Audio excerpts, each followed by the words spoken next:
ਤੁਹਾਨੂੰ ਪ੍ਰਧਾਨ ਮੰਤਰੀ ਰਾਸ਼ਟਰੀ ਬਾਲ ਪੁਰਸਕਾਰ ਦੇ ਨਾਲ ਨਵਾਜ਼ਿਆ ਗਿਆ। ਇਹ ਸਫ਼ਰ ਕਿਸ ਤਰੀਕੇ ਬਣਿਆ?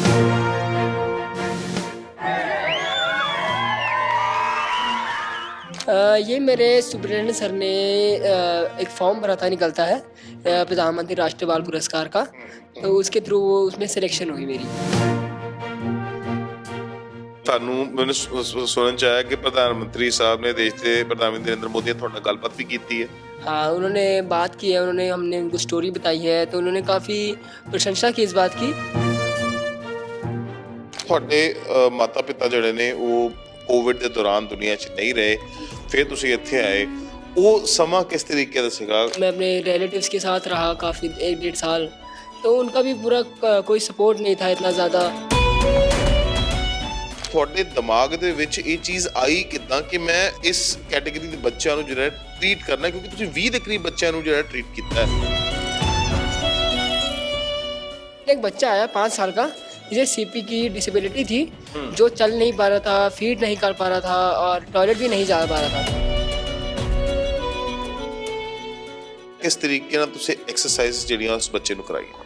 मैंने उसको फिजियोथेरेपी एक्सरसाइज कराई, जैसे कि मुंह की मूवमेंट्स कराना, बॉडी की फिंगर्स की मूवमेंट्स कराना। ਜੋ ਬੱਚਾ ਨਾ ਆਪ ਪਹਿਲੇ ਖਾ ਸਕਦਾ ਸੀ ਨਾ ਚੱਲ ਸਕਦਾ ਸੀ, ਉਹ ਸਭ ਕੁਝ ਉਹ ਐਕਟੀਵਿਟੀ ਜੋ ਇੱਕ ਆਮ ਇਨਸਾਨ करता ਉਹ कर रहे। हाँ, मतलब ठीक, काफ़ी इम्प्रूवमेंट है। मैं ये नहीं कहूँगा कि बिल्कुल ही वो पूरा तरीके से ठीक हो गया है, मतलब जब वो आया था और आज बहुत ज़्यादा इम्प्रूवमेंट है।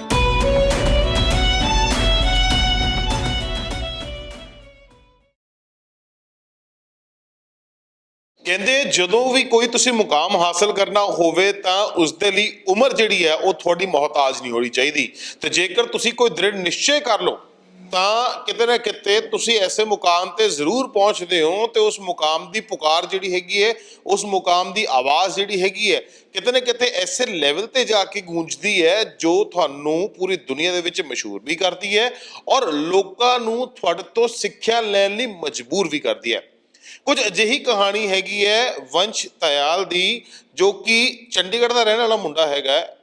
ਹਾਲਾਂਕਿ ਕੁਛ ਇੱਕ ਚੀਜ਼ਾਂ, ਕੁਛ ਇੱਕ ਟ੍ਰੈਜਡੀਜ਼ ਉਹਦੇ ਨਾਲ ਵੀ ਹੋਈਆਂ, ਪਰ ਉਸ ਦੇ ਬਾਵਜੂਦ ਉਸਨੇ ਫੈਸਲਾ ਕੀਤਾ ਕਿ ਮੈਂ ਆਪਦੇ ਹਾਲਾਤਾਂ ਨਾਲ ਲੜਾਂਗਾ, ਲੜ ਕੇ ਕੁਝ ਅਜਿਹੀਆਂ ਚੀਜ਼ਾਂ ਕਰਾਂਗਾ ਜੋ ਕਿ ਦੂਜਿਆਂ ਨੂੰ ਜੀਣ ਦਾ ਬਰਾਬਰ ਮੌਕਾ ਦੇਣਗੀਆਂ। ਔਰ ਸੈਰੀਬਰਲ ਪਲਾਸੀ, ਜਿਸ ਨੂੰ ਕਿ ਅਸੀਂ ਸੀਪੀ ਦੀ ਬਿਮਾਰੀ ਕਹਿ ਦਿੰਦੇ ਹਾਂ, ਉਸ ਬਿਮਾਰੀ ਦੇ ਨਾਲ ਜੂਝਦੇ ਬੱਚਿਆਂ ਦੇ ਲਈ ਇੱਕ ਟ੍ਰੀਟਮੈਂਟ ਦਾ ਜ਼ਰੀਆ ਬਣ ਕੇ ਉਹ ਬੱਚਾ ਨਿੱਤਰ ਕੇ ਸਾਹਮਣੇ ਆਇਆ, ਜਿਸ ਤੋਂ ਬਾਅਦ ਉਸ ਨੂੰ ਪ੍ਰਧਾਨ ਮੰਤਰੀ ਪੁਰਸਕਾਰ ਦੇ ਨਾਲ ਨਵਾਜ਼ਿਆ ਵੀ ਗਿਆ ਔਰ ਦੇਸ਼ ਦੇ ਰਾਸ਼ਟਰਪਤੀ ਨੇ ਉਸ ਨੂੰ ਆਪਣੇ ਕੋਲ ਬੁਲਾਇਆ ਔਰ ਉਸ ਪੁਰਸਕਾਰ ਨੂੰ ਦਿੱਤਾ ਵੀ। ਸਾਡੇ ਨਾਲ ਵੰਸ਼ ਤਿਆਲ ਖੁਦ ਮੌਜੂਦ ਨੇ, ਜ਼ਰੂਰ ਗੱਲਬਾਤ ਕਰਾਂਗੇ। ਸੋ ਸਭ ਤੋਂ ਪਹਿਲਾਂ ਸਵਾਗਤ ਹੈ ਵੰਸ਼ ਤੁਹਾਡਾ ਪ੍ਰਾਈਮ ਏਸ਼ੀਆ ਟੀਵੀ ਤੇ।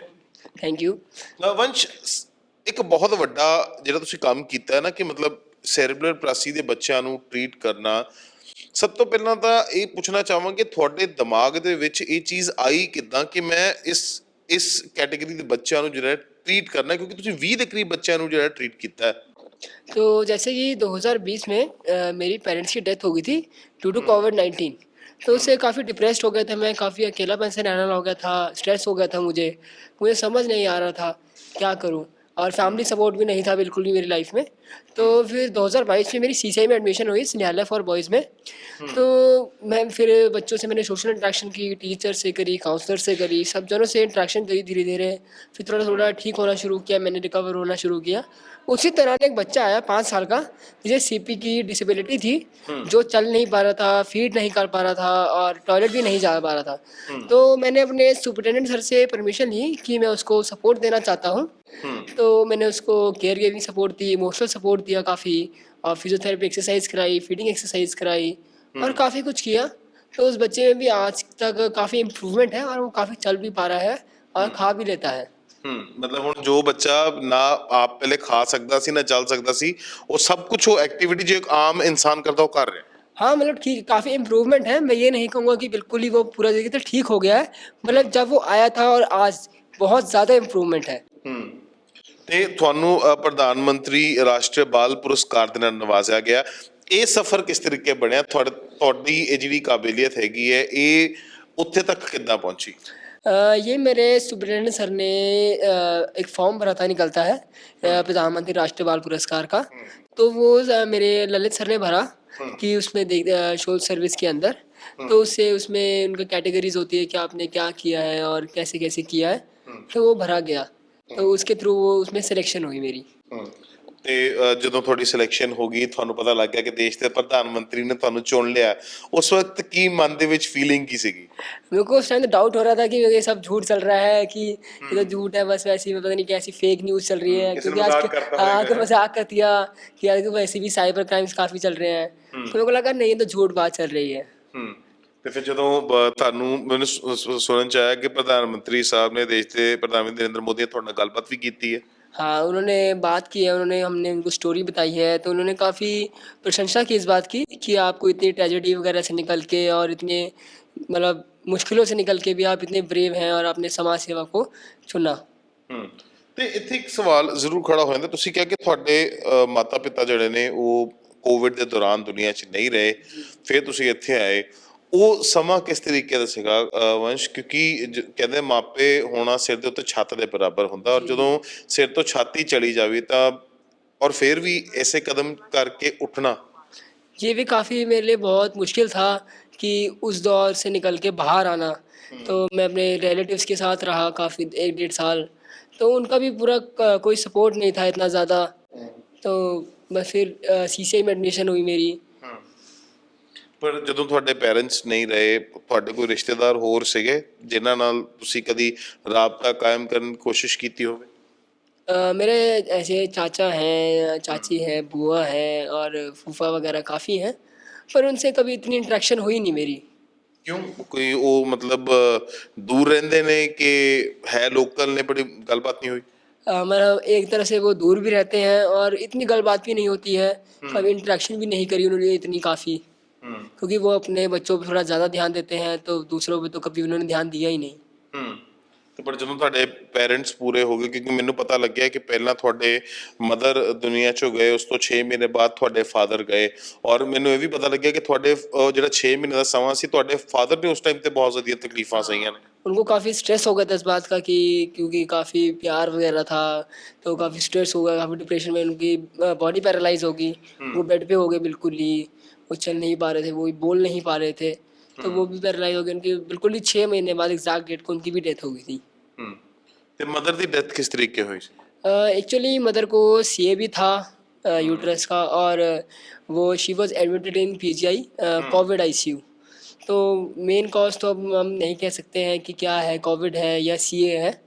तो when she died she was in the hospital only. मतलब ਪੀਜੀਆਈ 'ਚ ਦਾਖਲ ਸੀਗੇ, ਔਰ ਉਸ ਵਕਤ ਤੁਸੀਂ ਕਿੱਥੇ ਸੀਗੇ? मैं चंडीगढ़ में था, जहाँ मैं 45 में रहता था रेंट पे, वहीं पे था। ਪਰ ਵੰਸ਼, ਜਦੋਂ ਅਜਿਹੇ ਹਾਲਾਤ ਬਣ ਜਾਣ ਤਾਂ ਵੱਡੇ ਵੱਡੇ ਲੋਕ ਜਿਹੜੇ ਨੇ, ਉਹਦਾ ਹੌਸਲਾ ਟੁੱਟ ਜਾਂਦਾ। जी ਤੁਸੀਂ ਕਹਿ ਰਹੇ ਹੋ ਕਿ ਤੁਸੀਂ ਇੱਥੇ ਆਏ, ਤੁਸੀਂ ਇੱਕ ਬੱਚੇ ਨੂੰ ਦੇਖਿਆ, ਉਸ ਤੋਂ ਬਾਅਦ ਤੁਹਾਡੇ ਮਨ 'ਚੋਂ, ਪਰ ਆਪਣੇ ਆਪ ਲੱਗਦਾ ਨਹੀਂ ਸੀ ਕਿ ਉਹ ਇੱਕ ਔਖਾ ਵੇਲਾ ਸੀਗਾ ਕਿ ਆਪਣੇ ਆਪ ਨੂੰ ਫੇਰ ਦੁਬਾਰਾ ਤੋਂ ਉਸ ਟਰੈਕ ਤੇ ਲੈ ਕੇ ਆਣਾ? हाँ, वो काफ़ी मुश्किल समय था मेरे लिए कि इतना वापसी उस ट्रैक पे आना। फिर 2022 के बाद 2023 में मैं भी बीमार पड़ गया काफ़ी, मेरे को भी सिवियर अर्थराइटिस हो गया, मैं भी चल नहीं पा रहा था, कुछ काम नहीं कर पा रहा था बिल्कुल भी, और खाना बिल्कुल ही वेट लॉस हो गया काफ़ी मेरा उस बात से। तो फिर भी मैंने धीरे धीरे 1 साल में वापसी, फिर मैंने रिकवरी करी, फिर मैंने वापसी उसकी सामाजिक सेवा फिर शुरू करी मैंने। ਮਤਲਬ ਖੁਦ ਵੀ ਤੁਸੀਂ ਆਰਥਰਾਈਟਿਸ ਨਾਲ ਪੀੜਤ ਰਹੇ ਹੋ, ਇਹ ਮਤਲਬ ਕਿਤੇ ਨਾ ਕਿਤੇ ਇਹ ਗੱਲ ਆਪਣੇ ਆਪ 'ਚ ਇੱਕ ਬਹੁਤ ਵੱਡੀ ਗੱਲ ਹੈ ਕਿ ਖੁਦ ਵੀ ਦੁੱਖ ਸਹਿਆ, ਔਰ ਜਿਹੜਾ ਦੁੱਖ ਸਹਿ ਰਿਹਾ ਸੀਗਾ ਉਸ ਨੂੰ ਵੀ ਤੁਸੀਂ ਜੀਣ ਦਾ ਜਿਹੜਾ ਨਵਾਂ ਤਰੀਕਾ ਦਿੱਤਾ। जी बिल्कुल बिल्कुल। ਤੇ ਉਸ ਦੇ ਵਿੱਚ ਵੀ ਖਾਸ ਕਰਕੇ ਵੰਸ਼ ਇੱਕ ਸਵਾਲ ਹੈ ਬਹੁਤ ਵੱਡਾ ਖੜਾ ਹੋ ਜਾਂਦਾ ਕਿ ਆਮ ਬੰਦਾ, ਜਦੋਂ ਤੁਸੀਂ ਦੇਖਦੇ ਹੋਵੋਗੇ ਦੁਨੀਆ ਦੇ ਵਿੱਚ ਬਹੁਤ ਸਾਰੇ ਲੋਕ ਇੱਦਾਂ ਦੇ ਹੋਣਗੇ ਜਿਹੜੀ ਤੁਹਾਡੇ ਵਰਗੀ ਚੀਜ਼ਾਂ ਦੇ ਨਾਲ, ਜੋ ਤੁਸੀਂ ਚੀਜ਼ਾਂ ਦੇਖੀਆਂ ਨੇ ਉਹਦੇ ਨਾਲ ਤਰਾਸਦ ਹੋਣਗੇ, ਪਰ ਉਹ ਦਿਲ ਛੱਡ ਜਾਂਦੇ ਨੇ, ਉਹ ਕਹਿੰਦੇ ਨੇ ਕਿ ਬਸ ਹੁਣ ਦੁਨੀਆ ਖਤਮ ਹੋ गई। हाँ बिल्कुल छोड़ देते हैं, क्योंकि देखो एक पेरेंट्स का चले जाना और लाइफ में फिर अकेले रहना बहुत मुश्किल हो जाता है कि क्या करेंगे, कोई सपोर्ट नहीं है ज़िंदगी में बिल्कुल लाइफ में, कि क्या करेंगे फ्यूचर में, करियर क्या बनाएंगे, कैसे बनाएंगे। तो फिर वो छोटे बच्चे से काफ़ी इंस्पायर हुआ उस बात से कि या उसके माता पिता हैं तब भी उसको छोड़ दिया गया, उसको अबैंडन कर दिया गया, तो या फिर तो बच्चा है तो मैं तो काफ़ी बड़ा हूँ। ਮਤਲਬ ਉਹ ਬੱਚਾ ਹੈ ਤੇ ਅਗਰ ਉਹ ਜੀਣ ਦੀ ਚਾਹਤ ਰੱਖ ਸਕਦਾ ਤੇ ਤੁਸੀਂ ਤਾਂ ਵੱਡੇ ਹੋ। ਤੇ ਜਦੋਂ ਆਪਾਂ ਗੱਲ ਕਰਦੇ ਹਾਂ ਉਸ ਬੱਚੇ ਦਾ ਸਫ਼ਰ ਕਿਸ ਤਰੀਕੇ ਰਿਹਾ, ਕਿਸ ਤਰੀਕੇ ਜਦੋਂ ਚਲੋ ਇੱਕ ਸੈਰੀਬਰਲ ਪਲਾਸੀ ਦਾ ਜਿਹੜਾ ਪੇਸ਼ੈਂਟ ਹੁੰਦਾ ਹੈ, ਸੀਬੀ ਦਾ ਇੱਕ ਬੱਚਾ ਜਿਹੜਾ ਪੇਸ਼ੈਂਟ ਹੁੰਦਾ ਹੈ, ਅਸੀਂ ਦੇਖਿਆ ਵੀ ਹੋਇਆ ਬੱਚਾ ਨਾ ਮੂਵਮੈਂਟ ਕਰ ਪਾਉਂਦਾ ਹੈ, ਸਿਰਫ ਇੱਕ ਜਗ੍ਹਾ ਤੇ ਉੱਤੇ ਬੈੱਡ ਰਿਡਨ ਜਿਹਨੂੰ ਆਪਾਂ ਕਹਿ ਦਿੰਦੇ ਹਾਂ ਉਹ ਹੁੰਦਾ ਹੈ। ਕਿਸ ਤਰੀਕੇ ਨਾਲ ਇਹ ਸਫ਼ਰ ਪੂਰਾ ਬਣਿਆ, ਕਿਸ ਤਰੀਕੇ ਨਾਲ ਤੁਸੀਂ ਐਕਸਰਸਾਈਜ਼ ਜਿਹੜੀਆਂ ਉਸ ਬੱਚੇ ਨੂੰ ਕਰਾਈਆਂ? मैंने उसको फिजियोथेरेपी एक्सरसाइज कराई, जैसे कि मुंह उसकी मूवमेंट्स कराना, बॉडी की फिंगर्स की मूवमेंट्स कराना, उसको फीड करना, उसको अपने एक्टिविटीज़ में एंगेज करना, उसको जैसे फिजियोथेरेपी बॉल्स होती है उस पर खिलाना, और काफ़ी एक्टिविटीज़ कराई उसके साथ। उसका काफ़ी एंगेज रहा हूँ मैं। और उसको टॉयलेट ट्रेनिंग भी देनी, उसको इमोशनल सपोर्ट देना, उसको खुश रखना, ऐसे मैंने काफ़ी एक्टिविटीज़ करी उसके ਤੇ साथ। ਤੁਹਾਨੂੰ ਉਹ ਫਿਜ਼ੀਓਥੈਰੇਪੀ ਕਿੰਨੇ ਸਿਖਾਈ? जैसे कि मेरी भी फिजियोथेरेपी शुरू होती थी, मेरे को अर्थराइटिस था, बिल्कुल। तो मैंने मैम से पूछा, हमारे यहाँ पे एक फिजियोथेरेपी मैम आते हैं, तो मैंने उनसे भी पूछा कि उसकी मैं कुछ एक्सरसाइज करा सकता हूँ वॉलंटरी, तो उन्होंने मेरे को सिखाया कि ये मेन करा सकता है तू। ਤੇ ਹੁਣ ਚਲੋ 17 ਸਾਲ ਦੀ ਤੁਹਾਡੀ ਉਮਰ ਹੈਗੀ ਹੈ, ਹਾਲੇ ਤੁਹਾਡੀ ਪੜ੍ਹਾਈ ਦੀ ਉਮਰ ਹੈਗੀ ਹੈ, ਅੱਗੇ ਹੁਣ ਕਿਸ ਤਰੀਕੇ ਨਾਲ ਸੋਚਿਆ ਅੱਗੇ ਵਧੋਗੇ? ਲੱਗਦਾ ਹੈ ਕਿ ਜੋ ਫਿਜ਼ੀਓਥੈਰੇਪੀ ਦਾ ਤੁਸੀਂ ਕਮਾਲ ਬਿਨਾਂ ਡਿਗਰੀ ਤੋਂ ਇੱਥੇ ਕਰ ਦਿੱਤਾ, ਉਹ ਹੁਣ ਡਿਗਰੀ 'ਚ ਵੀ ਕਨਵਰਟ ਹੋ ਸਕਦੀ ਹੈ ਆਉਂਦੇ ਸਮੇਂ ਦੇ ਵਿੱਚ? जी हो तो सकती है, पर जैसे कि मेरे पास 12th में साइकोलॉजी है, तो मैं उसको ही आगे परस्यू करना चाहता हूँ, क्योंकि आगे मेंटल हेल्थ का काफ़ी स्कोप है। तो मैं साइकोलॉजी रख के उसमें ऑनर्स करके एक क्लिनिकल साइकोलॉजिस्ट बनना चाहता हूँ, और उसमें थेरेपीज़ वगैरह प्रोवाइड करना चाहता हूँ, और साथ के साथ समाज सेवा भी अपनी चालू रखना चाहता हूँ। ਤੇ ਜਦੋਂ ਤੁਸੀਂ ਦੇਸ਼ ਦੇ ਪ੍ਰਧਾਨ ਮੰਤਰੀ ਨਾਲ ਗੱਲਬਾਤ ਕੀਤੀ ਹੈ, ਦੇਸ਼ ਦੇ ਰਾਸ਼ਟਰਪਤੀ ਨਾਲ ਤੁਹਾਡੀ ਗੱਲਬਾਤ ਹੋਈ ਹੈ, ਕੀ ਕੁਝ ਗੱਲਬਾਤ ਸੀਗਾ? ਉਹ ਗੱਲਬਾਤ ਦਾ ਦੌਰ ਅਸੀਂ ਜ਼ਰੂਰ ਜਾਣਨਾ ਚਾਹਾਂਗੇ। जैसे कि राष्ट्रपति तो बिल्कुल नहीं बात करते हैं, उन्होंने सिर्फ एक बधाइयाँ दी कॉन्ग्रेचुलेशंस करके, और हम वहाँ से चले गए। और उसके बाद हम प्राइम मिनिस्टर से मिले, तो उन्होंने सबसे बात करी, वार्तालाप करी, स्टोरीज सुनी कि कैसे हो, कैसे हैं। तो उन्होंने मुझसे यही सवाल पूछा कि क्या था आपके लाइफ में, तो मैंने उनको स्टोरी बताई अपनी। उन्होंने बोला कि कभी ऐसे घर वालों को लगा नहीं कि तेरा दिमाग ख़राब हो गया है, ये क्या एक्टिविटीज़ कर रहा है बच्चे के साथ, क्या पागल हो गया है। तो मैं कहा सर, इंट्रैक्शन ही नहीं था फैमिली के साथ, तो उसके साथ। ਤੇ ਜਦੋਂ ਹੁਣ ਤੁਹਾਡਾ ਇੰਨਾ ਨਾਮ ਹੋ ਗਿਆ, ਜਦੋਂ ਤੁਸੀਂ ਇਸ ਪੁਰਸਕਾਰ ਲਈ ਚੁਣੇ ਗਏ, ਕੁਝ ਰਿਸ਼ਤੇਦਾਰ ਆਏ ਤੁਹਾਡੇ ਕੋਲ ਤੁਹਾਨੂੰ ਮਿਲਣ, ਉਹਨਾਂ ਨੇ ਅਪਰੋਚ ਕਰਨ ਦੀ ਕੋਸ਼ਿਸ਼ ਕੀਤੀ? नहीं, बिल्कुल भी कोई फ़ोन भी नहीं आया, कोई इंट्रैक्शन भी नहीं हुई, कोई यहाँ पे मिलने भी नहीं आया। जी। ਉਮੀਦ ਕਰਦੇ ਹੋ ਕਿ ਕੋਈ ਮਿਲਣ ਆਵੇ? देखो, अब काफ़ी नाम हो गया है, काफ़ी इतनी बड़ी जगह जाके आ चुका हूँ, तो मुझे अब लगता है कि वो आएंगे शायद, कि चांसेस रखते हैं मुझे। ਔਰ ਤੁਸੀਂ ਫਿਰ ਮਤਲਬ ਕਿ ਉਹਨਾਂ ਨੂੰ ਉਸੇ ਤਰੀਕੇ ਨਾਲ ਮਿਲੋਗੇ ਜਿੱਦਾਂ ਪਹਿਲਾਂ ਇੱਕ ਕਹਿੰਦੇ ਨਾ ਕਿ ਚਾਚੇ ਨੂੰ ਮਿਲਣ ਦਾ ਚਾਹ ਹੁੰਦਾ ਸੀਗਾ, ਭੂਆ ਨੂੰ ਮਿਲਣ ਦਾ ਚਾਹ ਹੁੰਦਾ ਸੀਗਾ, ਪਰ ਤੁਸੀਂ ਕਿ ਦੱਸ ਰਹੇ ਹੋ ਕਿ ਜਦੋਂ ਤੁਹਾਡੇ ਪੇਰੈਂਟਸ ਚਲੇ ਗਏ ਦੁਨੀਆ ਤੋਂ, ਉਸ ਤੋਂ ਬਾਅਦ ਉਹਨਾਂ ਨੇ ਤੁਹਾਡੇ ਨਾਲ ਕੋਈ ਰਾਬਤਾ नहीं ਕੀਤਾ?